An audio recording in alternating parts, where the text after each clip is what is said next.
Buying a house is a significant financial decision, and there are times when you probably should just not purchase a home, not only for financial reasons, but maybe some market reasons too.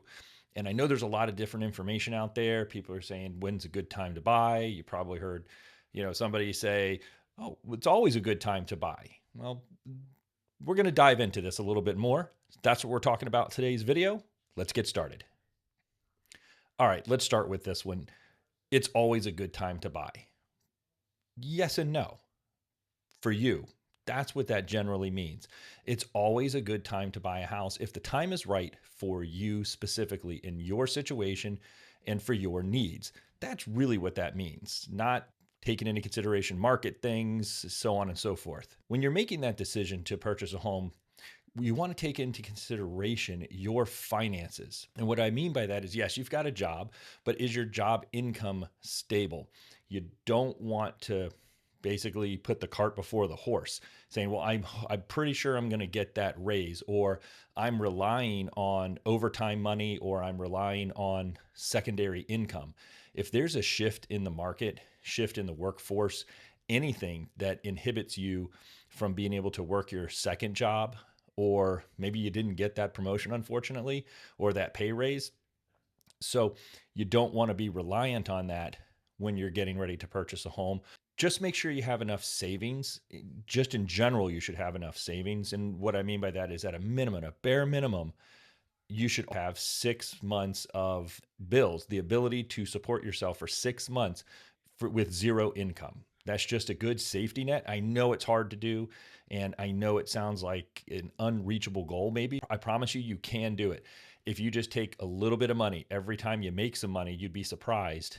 And let's say you already have that money. Worst case scenario, guess what? Now you have a little bit more money in savings and you don't have to put things on a credit card. So let's cover a few things when it comes to how much do you actually need to put down on a house. So if you're doing an FHA loan, we're talking about 3.5%. So on let's say a $300,000 house, you're right around $10,500 that you're going to need to put down on the house. So do you have that in savings? Your loan officer will go over those kind of things, but just to give you a little heads up, there's also other expenses to purchasing a home, such as a home inspection. That could run you anywhere from, depending on your market and what type of inspections you're choosing, from anywhere from around $400 to maybe $700 or more, depending on the size of the house and, like I said, the different types of inspections.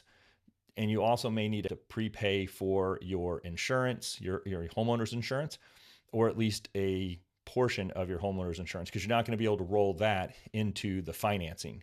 So make sure you've got that money set aside. Now, if you're going to do a conventional loan, as an example, same thing, you're going to put either 20% down, but you can also get conventional loans that don't require you to put that 20% down. Maybe it's 10%, 8%, and lower. There's different programs out there. Your loan officer will help you. If you don't have a good loan officer, feel free to reach out and I will pass that information along. And remember, if you're moving from, maybe you were renting, or maybe you're living at home, or you've got a few roommates and you just don't want to have roommates anymore and you're going to buy that house, don't forget you're going to need some money put aside every single month, because you have to start planning ahead long term for your maintenance. Okay. So if you don't have the ability to do those things, just take a step back, reevaluate, get a pen and paper, write stuff down, and make sure that you stick yourself to a nice solid budget. That way you know you can afford to purchase the house. And if it just doesn't work out, you might have to wait just a little bit. It's okay to wait a little bit. And it's okay to be a little nervous about things as you progress in life. You're going to make more money and so on and so forth. So you've got the money that'll alleviate some of that stress and strain. Just don't over leverage yourself, because let's say the air conditioner breaks or the refrigerator breaks, or just like we just had a situation where the dishwasher underneath the dishwasher broke. Now you think, okay, a dishwasher, $600, installed, not a big deal, but it leaked underneath the laminate floor, which then required us to have to tear out the floor. So that $600 dishwasher, not that old, it just happened to, the seal at the bottom of it broke and all the water pumped out. So that turned into anywhere between $6,000 and $8,000 repair. That's not an insurance claim. because you don't want your insurance to go up and you're going to have to pay a deductible. And that probably doesn't even meet your deductible for homeowners insurance. So, that's out of pocket money. And you want to do your best not to put that on a credit card because that just adds more interest and costs more money for you. So, let's talk market conditions. You hear it's too hot right now. Which I understand. Prices are up too high. Interest rates are up too high. And that's all important and good information to understand. So interest rates, if you're waiting for interest rates to come back down to pre-pandemic or during pandemic levels, then you're probably going to be waiting a long time. We don't want to have another catastrophe worldwide to bring interest rates down to, 3% or even less so that you can purchase a home. Because, a lot of people lost their jobs and all the other stuff that goes in it. We're not going to go into that in this video. Remember, pre-pandemic, the average interest rate for a mortgage was anywhere between 5 to 6.5%, give or take. And of course, all that is dependent on your creditworthiness. If the market's overheated, and what I mean by that is we just had a massive ramp up in property values. So property, to buy a house, it costs a lot more money now, and interest rates are high. So that really does start to limit the affordability for you to purchase your home. And I totally understand that. However, you have to look at your micro markets, and that's where it's really, really important to reach out to your real estate professional, whether it's me in the Tampa Bay area. I'm happy to chat. I talk to people every single day about this.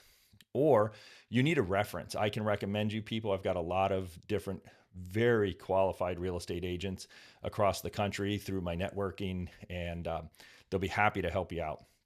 And I can point you in their direction if it's not, if you're not moving to the Tampa Bay area.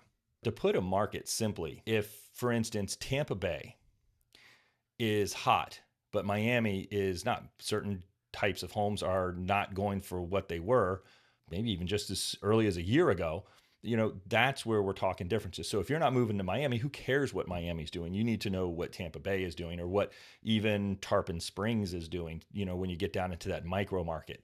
Pay attention to those things. That's very important so you can understand what's going on with the market. But if the market is continuing up like it is in a lot of areas around us, we're still gaining equity every single year, just not in those crazy 10, 20, 30% that we were over the pandemic, which is a good thing. We do not want that. We want that nice steady rise, maybe fall a little bit, and just that slow ripple in the water, if you will, not that big giant wave. Nobody wants that. That's not healthy for the economy any way, shape, or form. But to put things very simply, we all want to sell our house for the most money, and we want to buy the next house for the least amount of money. Everybody does, myself included. But if you're in a hot market where you're selling high, you're going to buy high. If you're selling low, and the market dictates that, you're going to buy low. It's very hard to get it timed where they're the polar opposite, where you make money if you're selling a home, so on and so forth. Now, if it's your first home, totally understand. It's a hot market. But if a house that's worth $300,000 this year and it increases in value next year and it's worth $320,000, let's say, 12 months later, how much did you save by hoping that interest rate was going to go down? And it only went down maybe 0.5%, maybe even 1% if you're lucky, right? We want those little moves, not the big ones. But that house, you almost washed out. It's not quite the same, right? It's not like there's a big savings. It feels good that interest rate may be a little bit lower, but the house costs more money to buy. So did you really save anything in the long run? That's something that you're going to have to evaluate on a case-by-case basis. Now, inventory is a different story. If we're talking inventory just in a local specific area, if houses are flying off the market, they're going to generate more income. It doesn't necessarily mean that they are increasing in price as far as what their value is, but it could be more competition. And that's where the problem comes in if you're purchasing a home, more competition. Because if there's more competition, meaning there's more people who want a seller's home, that seller has more leverage than the buyer. They don't have to give as many concessions. If you're more of a balanced market, it's an equal tug of war. So that's what I'm talking about by demand. So if those interest rates come down, there's going to be more demand. And then that demand, you might be in competition with somebody else and you might not get the best deal possible. So take that, put it in your back pocket, think about it, and make the decision that's best for you and your situation. Now, if you're planning on moving or even considering moving possibly in the next 2 years, purchasing a home today is probably not the best idea. The days of purchasing a home like some people did. I had a friend of mine actually. He purchased a home with me, and a few years later, about 3.5 years later, his life changed a little bit, and it was time for him to relocate.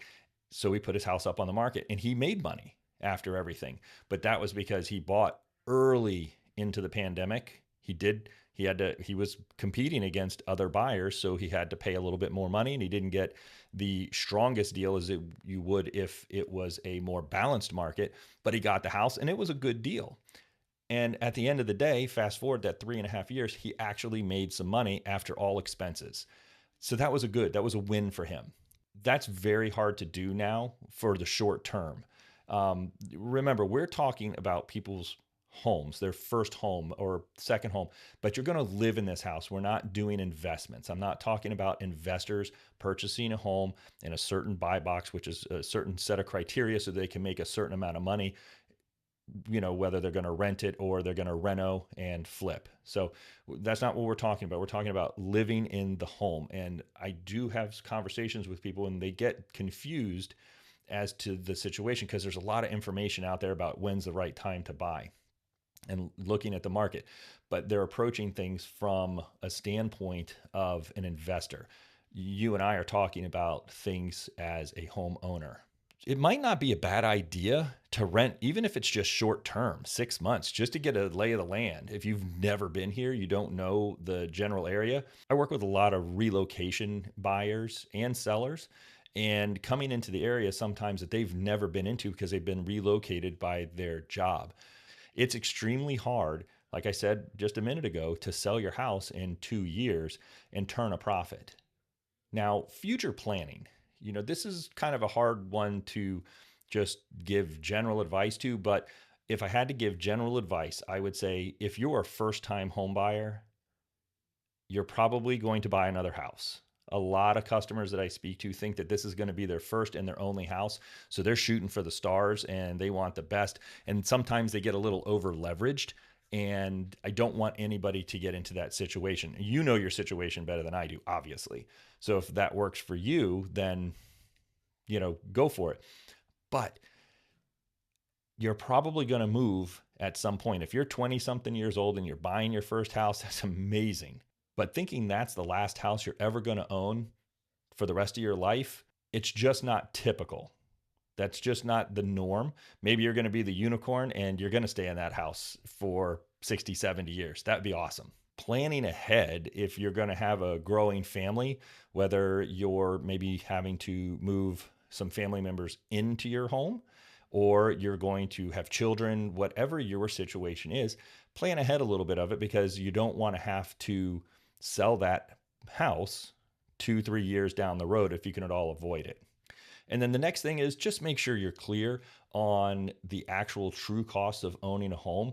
And if these things are going to put you into a position where you can't afford things, then you might just have to wait a little bit and then make sure you have that extra savings or you've knocked down maybe some of your debt to where it's more of a comfortable situation. Just because you can afford the mortgage, just because the lender tells you that you can afford $400,000, that doesn't mean you have to spend $400,000. You can spend less money.